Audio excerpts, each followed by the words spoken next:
Let's talk about quantitative easing for a moment. What is the purpose of it? What does it mean?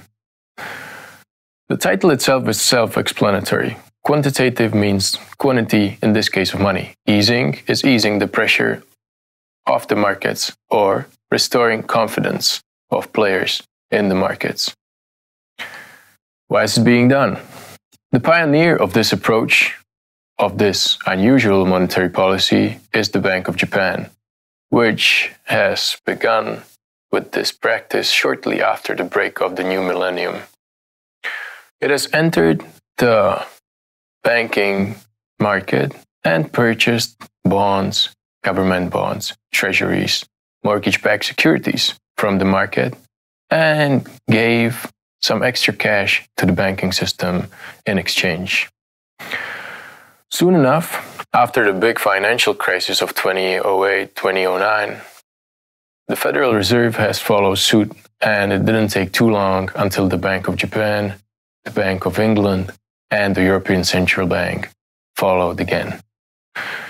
These authorities are basically buying stuff. They're putting excess money, new money, to the market in exchange for government bonds, mortgage-backed securities, and so on again. They are buying assets from commercial banks in exchange for liquidity. What is this mechanism supposed to do? By buying government bonds, the central bank is trying to put the yield from them down. It has two effects. One of them is that the corresponding bond issuer is going to debt with the lowered price. The premium paid out on government bonds is going to lower, and that is the yield. Also, their price is going to go up. And it's going to be easier for governments to excessively indebt themselves again. This practice is meant to get the bank owners, the commercial bank owners, not to purchase these government bonds anymore, because the yield is going to go down. And this is meant as a motivation for commercial banks to lend out to the economy, to me, you, and the firms. The money in circulation works as such that the central bank initially created some money, sent it out to commercial banks, and these multiply it through excessive debt, and then lend it out to you and me and the firms. The firms and you give back to the banks by creating savings, and the banks lend between each other and between the central bank, which is also the place where they hold their excessive reserves of cash. Now, this whole circle has slowed down significantly, and when the velocity of the circumvention of money goes down, the economy is in trouble. So the government authorities are trying to kind of help this, fix this, by flushing all this excess money to the system.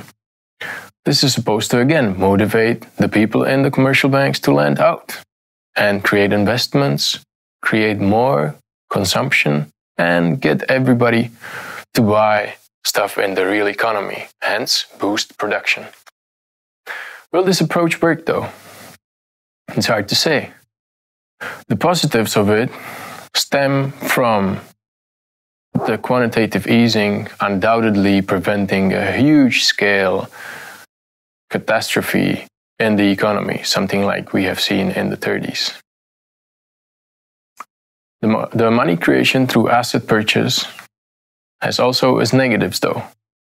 These mean that the value of the money newly created is going to go down. If you create $4 trillion out of nothing, the value of the whole currency is kind of undermined, and in the long run, this can have severe consequences.